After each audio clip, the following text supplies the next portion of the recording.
معروف تجزیہ کار بلال غوری نے کہا ہے کہ جب پروجیکٹ عمران خان کے ٹھیکیداروں نے انہیں ایک نئے قائد کے طور پر متعارف کروایا تو موصوف نے ایک نیا پاکستان بنانے کا عزم ظاہر کیا تھا، لیکن ہوا کچھ یوں کہ عمران نے اپنے قائدانہ پاگل پن میں نیا پاکستان بنانے کے لیے پرانے پاکستان کو بھی تباہ و برباد کرنا شروع کر دیا۔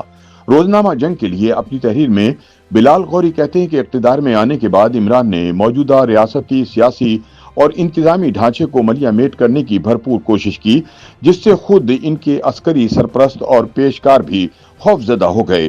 عمران خان کی یہی روش بالآخر ان کی حکومت کے خاتمے کا باعث بنی اور آج وہ کرپشن کے متعدد مقدمات میں سزا کاٹتے ہوئے جیل کی سلاخوں کے پیچھے ہیں۔ بلال غوری قیادت کے تصور پر گفتگو کرتے ہوئے کہتے ہیں کہ ان کے نزدیک ایک قائد کا خود سرکش اور جنگجو ہونا ضروری سمجھا جاتا ہے اور ان تینوں عناصر کا مجموعہ سادہ الفاظ میں دیوانگی کہلاتا ہے۔ ان کے مطابق تاریخ میں انقلابی قائدین کی کمی نہیں، مگر یہی انقلابی مزاج اکثر ریاستوں کے لیے تباہ کن نتائج لے کر آیا۔ بلال غوری نے اس تناظر میں عوامی جمہوریہ چین کے بانی ماؤ سے تنگ کی مثال دی۔ انہوں نے لکھا کہ آزادی کی جدوجہد کے دوران ماؤ کا انقلابی جنون کارآمد تھا، مگر نوزائید ریاست کی تعمیر و ترقی کے لیے جنون کی بجائے عقل، تدبر اور بہتر انتظامی صلاحیت درکار ہوتی ہے۔ غوری کے مطابق ماؤ کے دور میں کیے گئے بعض فیصلوں نے چین کو شدید غذائی بحران اور قحط میں مبتلا کر دیا، جس کے نتیجے میں کروڑوں جانیں ضائع ہوئیں اور طویل عرصے تک ترقی کا سفر رک گیا۔ بلال غوری کہتے ہیں کہ ماؤ سے تنگ کی مہمات نے فطری توازن کو شدید نقصان پہنچایا، حتیٰ کہ جانوروں اور پرندوں کے خلاف مہمات کے نتیجے میں چین کو ٹڈی دل جیسے قدرتی عذاب کا سامنا کرنا پڑا۔ غوری کے مطابق یہ مثال واضح کرتی ہے کہ انقلابی قائد جب ریاست چلانے پر آتا ہے تو اس کے فیصلے تباہ کن بھی ثابت ہو سکتے ہیں۔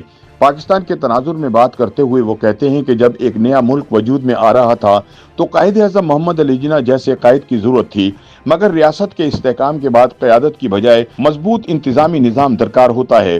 ان کے مطابق ذوالفقار علی بھٹو ایک طاقتور قائد کے طور پر ابھرے، تاہم ان کے دور میں بھی ملک کو شدید سیاسی بحرانوں کا سامنا کرنا پڑا، اگرچہ بعد ازاں انہوں نے باقی ماندہ پاکستان کی نئی بنیادیں استوار کی۔ بلال غوری کے مطابق 2010 میں عمران خان کو ایک نئے قائد کے طور پر پیش کیا گیا۔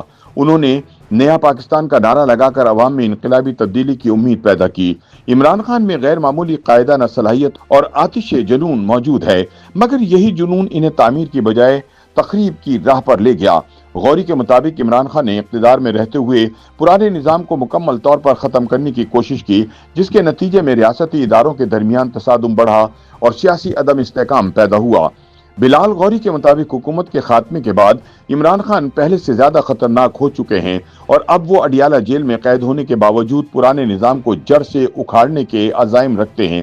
چنانچہ نتیجہ یہ نکلتا ہے کہ پاکستان کو شوریدہ سر اور انقلابی قائد کی بجائے ایک قابل، باصلاحیت اور مدبر منتظم کی ضرورت ہے۔ ان کے بقول انقلابی اور چڑی مار قسم کے قائد نئے ملک بنانے یا آزادی دلانے میں تو کارآمد ہو سکتے ہیں، مگر کسی ریاست کو چلانے، اسے مستحکم کرنے اور ترقی کی راہ پر گامزن کرنے کے لیے ایسے قائدین موزوں نہیں ہوتے۔